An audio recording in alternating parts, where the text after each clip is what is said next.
Handicapper Steve here, handicapping the racing from Aqueduct Racetrack here on Friday. It is February the 10th, 2017. Gonna look at race number 6 from Aqueduct, but before I get on to that, remember to please follow me on Twitter at HorseRacingKid5 for more selections from racetracks across the world.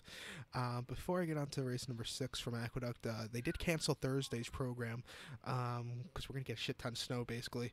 Hopefully Friday's program will go as scheduled because I really like this race.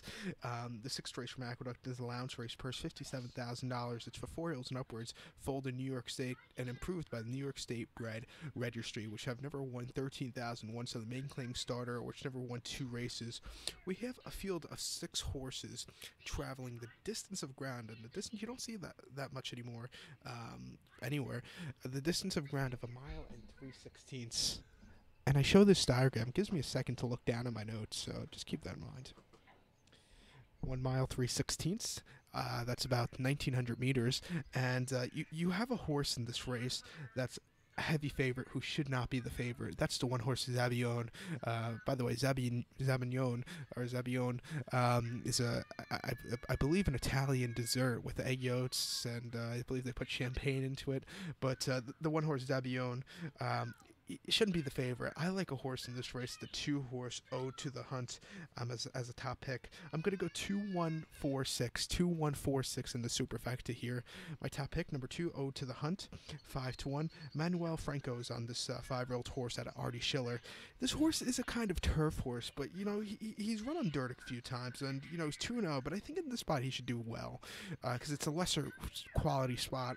Most recently at Aqueduct on the inner track, January 22nd, going mile 16th in an allowance race for $57,000 for state-bred horses. This horse finished 5th by 12 lengths. Closed up a little bit that day, but, it didn't have the best of runs. It was his first start in almost 3 months, so he needed the race. Start before November 13th at Aqueduct, mile and 8th in an allowance race, $57,000. Horse finished 3rd by 3/4 length. Was closing up like an express train, but a little bit too late. This horse would really do well if they had the mile 3/16 that day on the turf.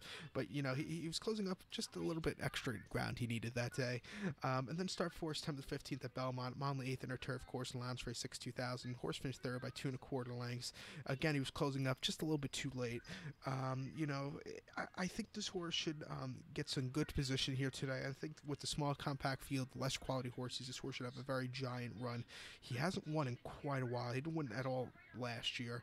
But he only has 1 win under his belt. That was on the turf back in 2015. But I think today he should really have a giant race. He's run on dirt twice. That last start and a start before in and then start 4 December 30th of 2015, going mile 70 in allowance race 57. Horse finished 10th by 31 1/4 lengths. Was far back. Was bumped. Had a wide post draw. It wasn't his day. Today, like I said, the lesser quality field, the added mile 3/16 distance should be to this horse's advantage, and and the post position. So to recap my bets now for race number 6 from Aqueduct here on this Friday afternoon, gonna go with the 2-horse Ode to the Hunt. Gonna go 2-1-4-6, 2-1-4-6. So good luck to all, and follow me on Twitter at HorseRacingKid5. Good luck, everyone.